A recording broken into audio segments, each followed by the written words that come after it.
GTB अस्पताल के दौरे के बाद मुख्यमंत्री रेखा गुप्ता ने कहा 40% पद खाली पड़े हैं। स्थिति इतनी गंभीर है कि आईसीयू में केवल 95 बेड हैं। एक ऐसे अस्पताल में जहां रोजाना 7000 ओपीडी मरीज आते हैं, फिर 95 आईसीयू बेड। इतने बड़े अस्पताल जो पूरे एनसीआर क्षेत्र की सेवा करता है, वहां जिस तरह से काम होना चाहिए वह पूरी तरह से नदारद है। प्रधानमंत्री मोदी द्वारा पूरे देश में लागू की गई आयुष्मान भारत योजना को दिल्ली में जानबूझकर लागू नहीं होने दिया गया। हाईकोर्ट ने भी इसके क्रियान्वयन का निर्देश दिया, यह कहते हुए कि इससे दिल्ली की जनता को लाभ मिलेगा, लेकिन अरविंद केजरीवाल ने इसे लागू करने से इनकार कर दिया। मैं तो इतना कह सकती हूँ कि बर्बादे गुलिस्तां करने को एक ही उल्लू काफी था। वहाँ तो हर शाख पे उल्लू बैठा था, अंजामे गुलिस्तां क्या हो सकता है। मतलब कि इतना बड़ा अस्पताल जहाँ पे रोजाना, एमडी साहब कितने पेशेंट रोजाना हैंडल करते हो? ओपीडी जहाँ 7 से 8 हजार है, एडमिशन जहाँ हजारों में होता है, एक भी एमआरआई इस अस्पताल में नहीं है। Not even a single MRI, एक भी एमआरआई।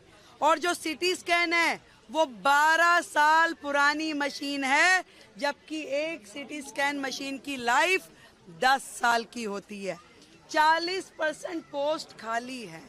इतनी बुरी स्थिति में जहां की ICU bed only 95 ICU bed, जहां रोजाना के 7000 ओपीडी के मरीज आते हैं। और जिस तरीके से यहाँ पे काम होना चाहिए, इतना बड़ा अस्पताल जो दिल्ली एनसीआर पूरे को फीड करता है। अभी जो गायनी ब्लॉक में मैं गई, उनका ये कहना था कि डेली की 1802 से 2000 डिलीवरीज वो लोग करती हैं महीने में 18 से 2000 डिलीवरीज होती हैं वहाँ पे।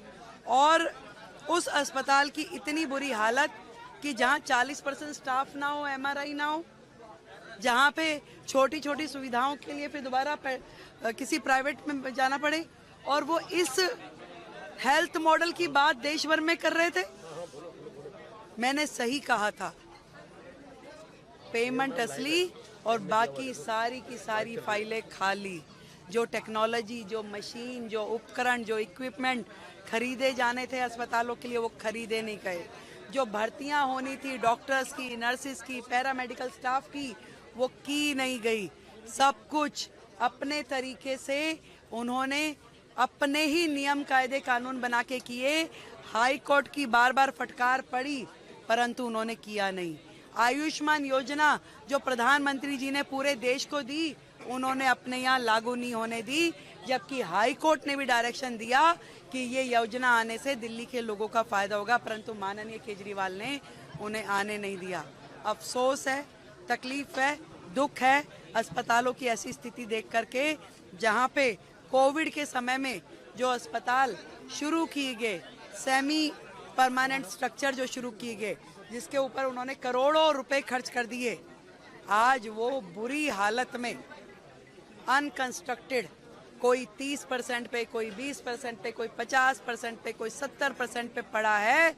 और जो कि इतने अनप्लान्ड तरीके से हुए थे, जिसमें एक भी फैसिलिटी जो अस्पताल में होनी चाहिए वो है ही नहीं।